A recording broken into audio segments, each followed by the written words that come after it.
journal vous est offert par le FPI, Fonds des promotions de l'industrie, votre partenaire privilégié pour la réussite de vos projets.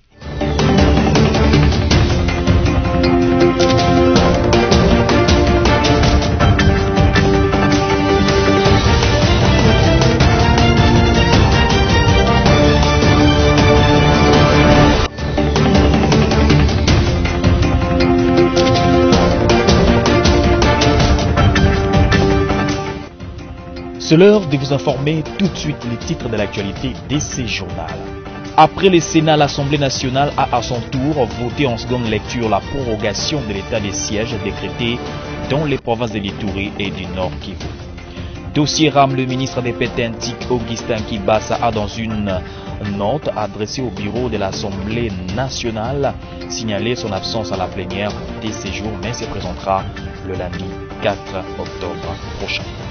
En sport, la liste des 24 léopards qui devront affronter la sélection malgache est connue depuis le jeudi soir 30 septembre.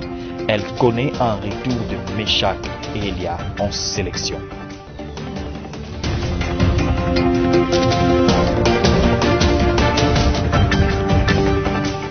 Un ruban symbolique coupé, ça y est, la RDC a une nouvelle usine de torréfaction de café de l'ONAPAC. Cette usine, acquise sur fonds propres de l'ONAPAC d'une valeur de 306 000 € en partenariat public-privé gagnant-gagnant avec la Congolaise du commerce et des investissements Kokoi, permettra la relance de la consommation locale du café en République démocratique du Congo. Le chef du gouvernement a tout d'abord remercié les agents et cadres de l'ONAPAC pour l'accueil lui réservé tout en les félicitant pour le travail abattu.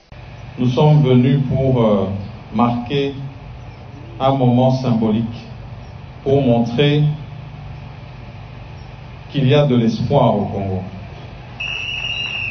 Il y a de l'espoir lorsqu'on peut voir des agents comme vous qui, malgré toutes les difficultés qui se sont présentées, vous ne vous êtes pas découragés. Vous êtes restés debout. Un moment symbolique où la RDC se réapproprie sa production de café qui à un certain moment était devenue l'affaire de quelques pays voisins, a dit Samalou Kondé. À tous les Congolais et Congolaises, partout où ils sont, que c'est possible de produire localement, c'est possible d'exporter nos produits, c'est possible de montrer la volonté d'avoir une production agricole locale. Et l'ONAPAC, aujourd'hui, nous le démontre à travers vous. Occasion faisant les larrons, le ministre de l'Agriculture n'a pas manqué de remercier le chef de l'État, Félix-Antoine Tshisekedi. L'importance des produits agricoles dans l'économie n'est plus à démontrer et constitue une source sûre pour le développement de nombreux pays. C'est ici pour nous l'occasion de rendre un vibrant hommage à son Excellence, Monsieur le Président de la République, chef de l'État, pour sa vision dans les secteurs agricoles qui se résume en ces termes, je cite, « Il est temps que le sol prenne sa revanche sur le sous-sol ». Pour rendre opérationnel cet outil de travail, l'ONAPAC, dans sa mission de promouvoir la consommation locale, telle que recommandée par l'Organisation internationale du café, a conclu un partenariat d'affaires publiques-privées avec la Congolaise du commerce et des investissements Kokoi en sigle, pour répondre aux besoins de la population congolaise de consommer du café de bonne qualité produit localement en République démocratique du Congo. Il tient de souligner que cette cérémonie s'est déroulée en présence de plusieurs membres du gouvernement et de quelques membres du cabinet du Premier ministre, Jean-Michel Samalou Kondé.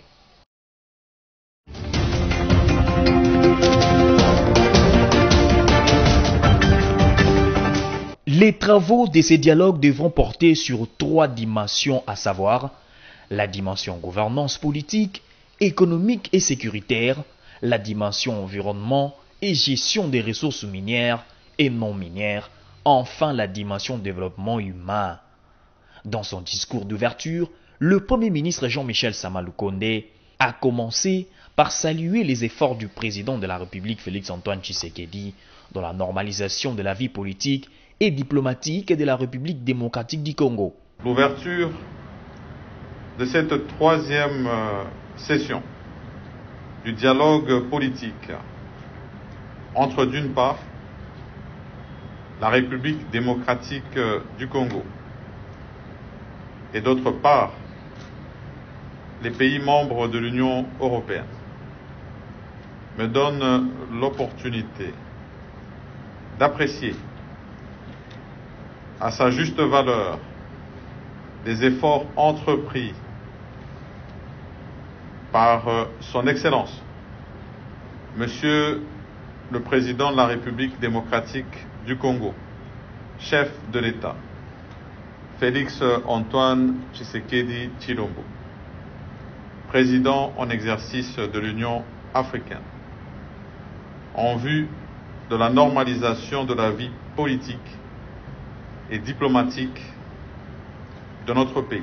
Pour le Premier ministre, ces relations diplomatiques ont vocation de renforcer le partenariat dans divers secteurs de la vie nationale.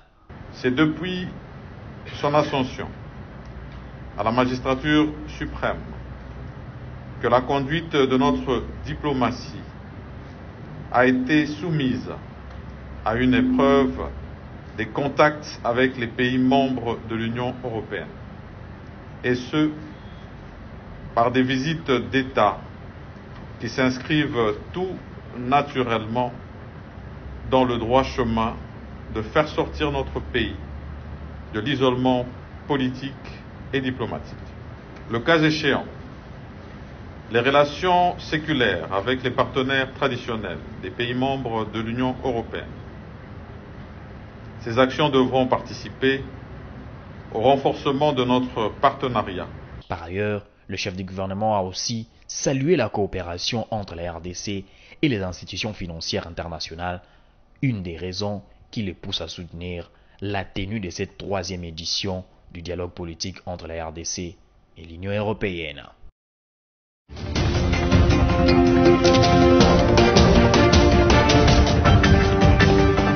La planification des opérations militaires, particulièrement dans un conflit armé de type guérilla que nous impose l'adversaire, exige pour sa mise en œuvre suffisamment de temps pour le déploiement des unités et des matériels de guerre appropriés. En dépit des contraintes de terrain, les résultats enregistrés se consolident progressivement. À titre illustratif, nous pouvons épingler la récente capture par nos forces de défense et de sécurité d'individus d'origine étrangère qui appuient techniquement et tactiquement les forces négatives. Par ailleurs, la nouvelle dynamique dans la recherche d'une solution définitive au problème d'insécurité dans la partie est de notre pays qui s'est installée entre le gouvernement de la République et les deux chambres de notre Parlement est une preuve éloquente de la volonté commune de ces deux institutions à mettre définitivement fin à cette guerre injuste. Honorable président de l'Assemblée nationale, honorables membres du bureau, honorables députés nationaux, les évaluations successives de l'état de siège, dont la dernière qui est en cours au niveau du Sénat, en est une autre illustration de la synergie d'action. Cela devrait continuer jusqu'à la victoire finale, les souhaitons-nous. Ainsi, nos forces de défense et de sécurité n'étant pas encore parvenues à anéantir complètement l'ennemi, il va sans dire qu'une nouvelle prorogation de l'état de siège s'avère indispensable à travers ce projet de loi que j'ai l'honneur de présenter au nom du gouvernement pour son adoption ce jour par votre Chambre.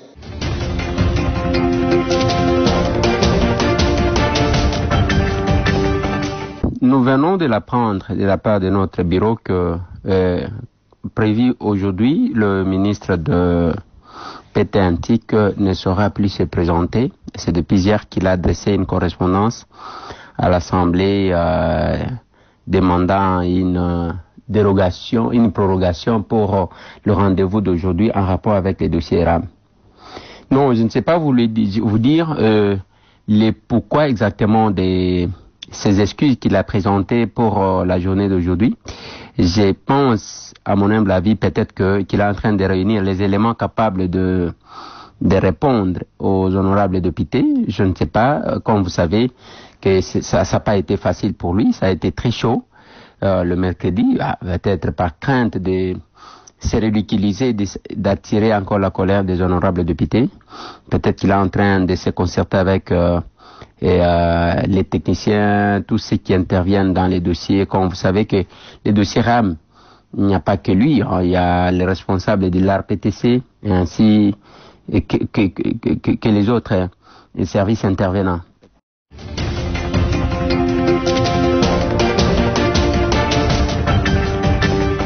Dans leur discussion, ils devront faire attention avec des questions qui sont liées à la souveraineté nationale. Et je crois que de leurs interlocuteurs, ils ont pu obtenir ce type de réponse qui indique clairement que cette question est une question de souveraineté nationale et qu'elle peut être réglée que par les Congolais, pour les Congolais, dans l'intérêt des Congolais. Et si les chefs de confession religieuse pouvaient encore mieux faire, ce serait bien de consulter leur base, le fidèle qui dirige au nom de qui ils se réclament. Ce qui n'est pas encore le cas, ce qui est un peu déplorable dans ce cas précis, c'est comme s'ils ont obtenu un mandat absolu, comme nous le savons aussi, dans les églises, il n'y a pas la démocratie dans le domaine de la désignation de les animateurs. Peut-être que c'est dans ces comptes, sur ces comptes-là qu'ils estiment continuer à agir sans consulter leur base réelle. Mais consulter la communauté internationale sans toucher à la souveraineté nationale ne pose aucun souci. Ce qui nous intéresse, peut-être que de leur discussion, un compte rendu devrait être soumis à la communauté nationale, ce qui n'est pas encore le cas. D'autres sont allés à Washington, se retrouvent à Bruxelles, ils sont dans des missions diplomatiques pour toujours chercher à retrouver ce qu'ils n'ont pas pu obtenir entre eux, ce qui est un peu déplorable.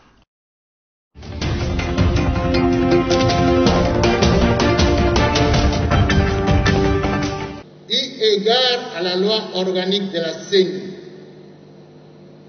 il revient à la société civile, de confession religieuse, qui tarde encore et retarde le processus, de désigner ses délégués conformément à sa charte.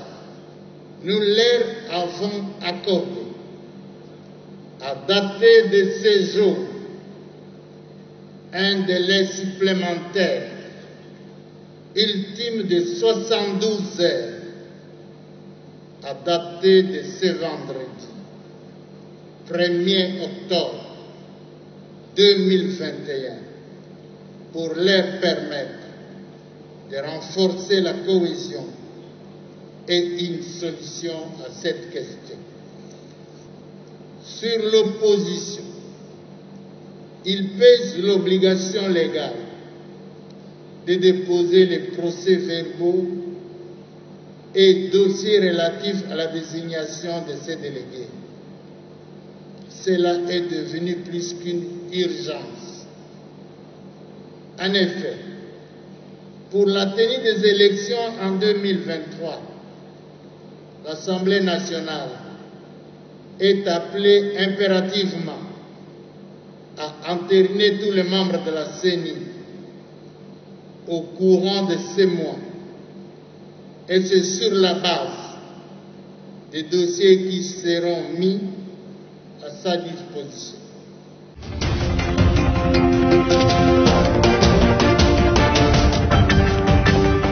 Au nombre de ces réactions, celle de Jonas Tchombela, coordonnateur de la nouvelle société civile, qui a attiré l'attention sur la vérité que la question d'élection est une matière de souveraineté nationale qui n'accepte à ce titre aucune immixtion étrangère.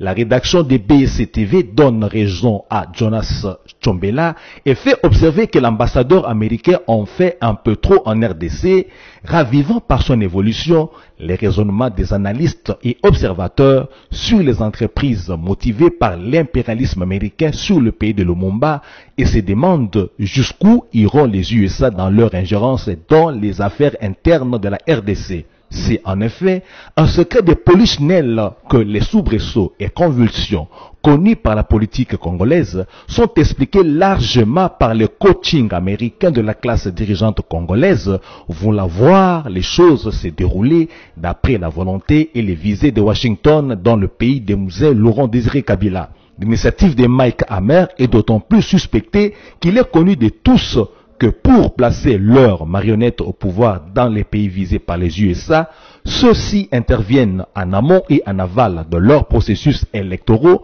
pour influencer ou pour renverser les élections à travers le monde.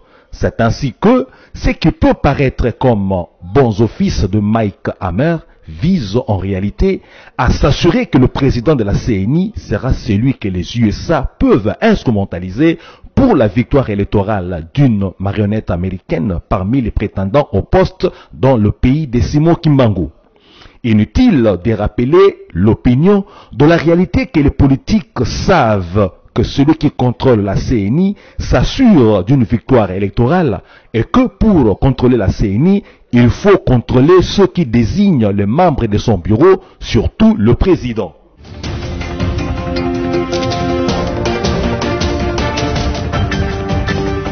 Bonne nouvelle, cependant, les gouvernements accordent 40 000 francs congolais à tous les enseignants sur toute l'étendue du territoire en attendant les fins des négociations avec les bacs syndicales.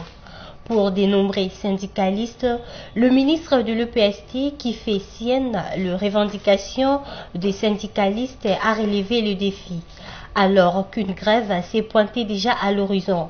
Les travaux de la commission paritaire gouvernement-banque syndicale ont débuté le 27 septembre pour une durée de 3 jours. Faute des conclusions, la clôture avait été décalée d'1 jour. Il s'y est de rappeler qu'une commission interministérielle gouvernement-banque syndicale de l'EPST sera mise en place pour poursuivre les travaux.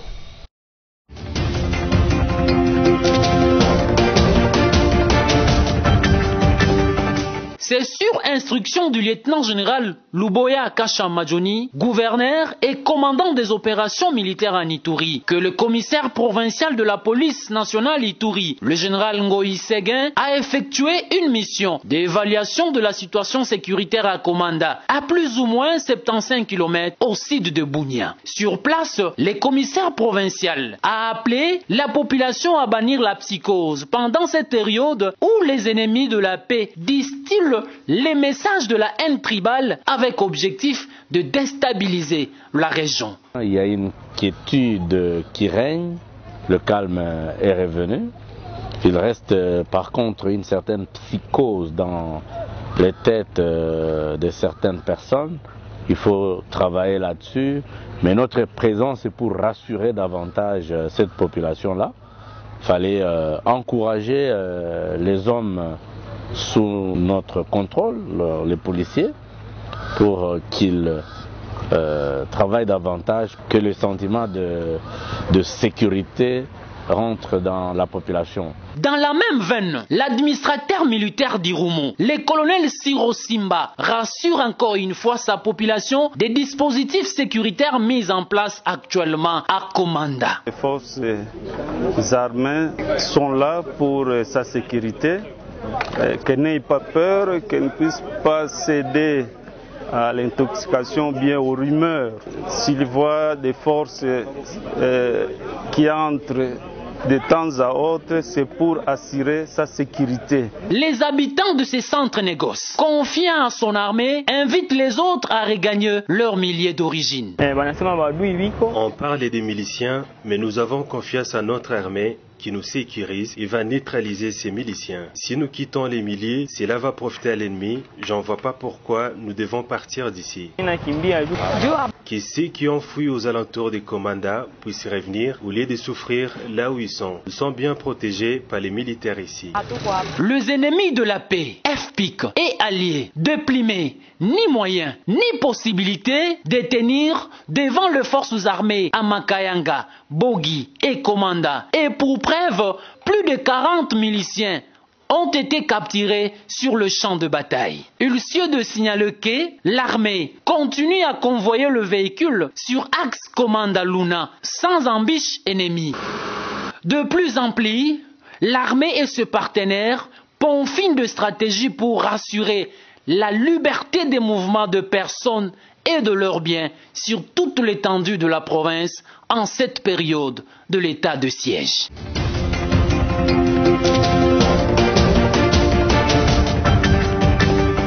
Chassez le naturel, il vous revient au galop. Cette maxime semble se justifier dans le cas de la Fédération congolaise de football association, FECOFA, qui très ostensiblement a du fil à retordre pour se relever des erreurs qu'elle commet chaque année, dont la gérance de la Ligue nationale de football ou de la Vodacom Ligue 1. La problématique des calendriers mal conçus qui conduisent à des tempestives modifications, les reports aux monnaies courantes de rencontres au gré des clubs, des soucis générés par des travaux de réflexion qui ne se réalisent pas de façon à éviter durablement ses besoins, etc. Ces préoccupations reviennent dans les débats et réflexions sur la Vodacom Ligue 1 du fait qu'hier, jeudi 30 septembre, 2 rencontres programmées pour cette date ont été reportées in extremis, même si les coachs des équipes qui devaient se produire s'étaient même déjà livrés à l'exercice de conférences de presse d'avant-match.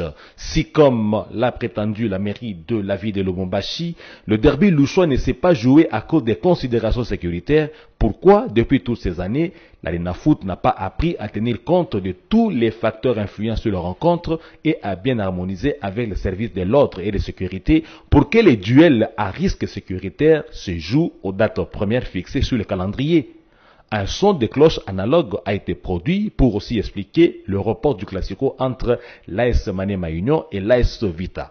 D'une considération à une autre, l'on comprend que l'effort pour doter la ville de Kinshasa de plusieurs stades modernes de dimension olympique s'impose. Le même effort doit aussi être déployé pour que les grandes villes du pays aient des stades modernes pour abriter notamment des rencontres qui ne peuvent pas se jouer à Kinshasa ou à Lubumbashi pour des raisons de sécurité.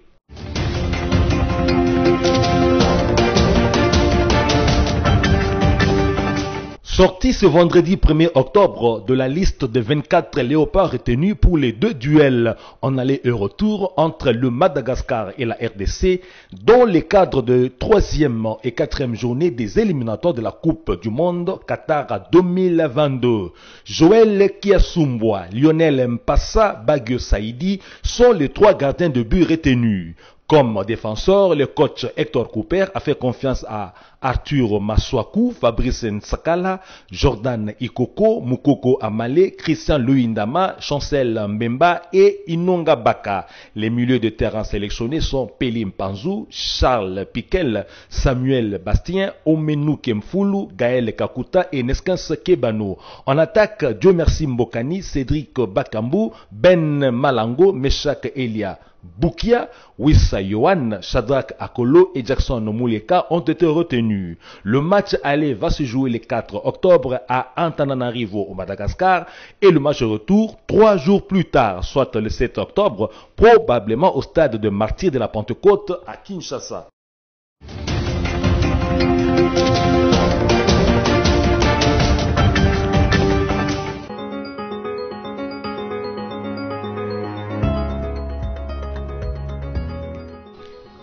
Mesdames et messieurs, bienvenue dans la lecture de journaux Paris ce jour à Kinshasa.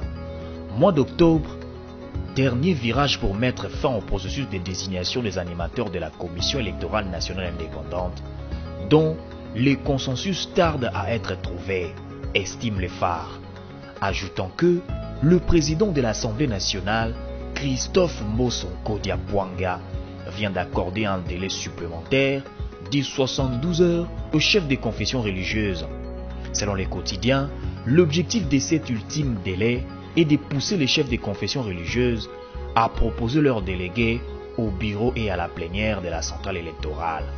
La Prospérité appelle que 6 autres confessions religieuses, en l'absence de la SANCO, et les CC avaient déposé leur procès verbal sanctionnant la fin du processus épineux de désignation du remplaçant de Corneille Nangaa à la CENI. Et voilà qu'on revient à la case de départ.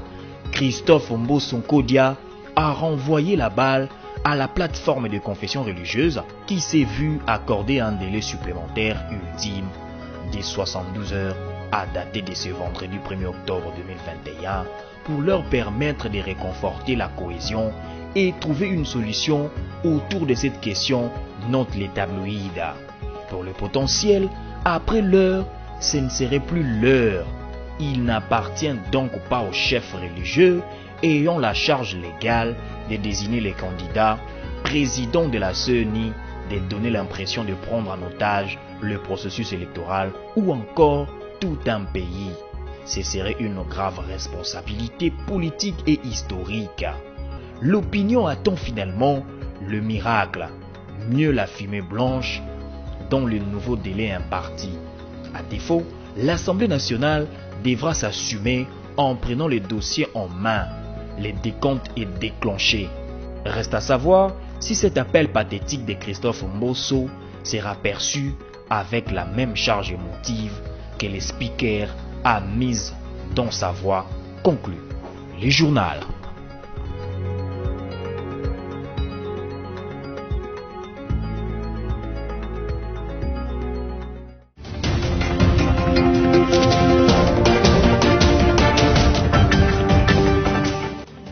Si vous nous avez pris en cours de diffusion, voici l'essentiel à revenir.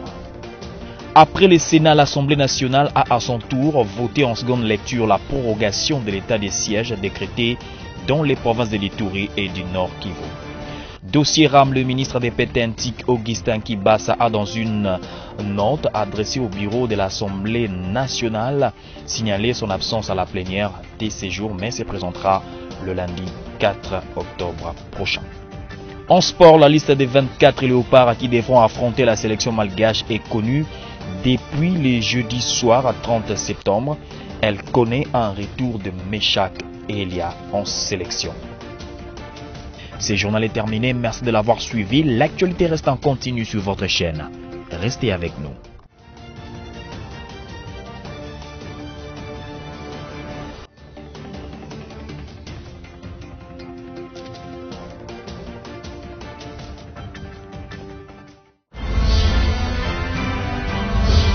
Ce journal vous a été offert par le FPI, Fonds des promotions de l'industrie, votre partenaire privilégié pour la réussite de vos projets.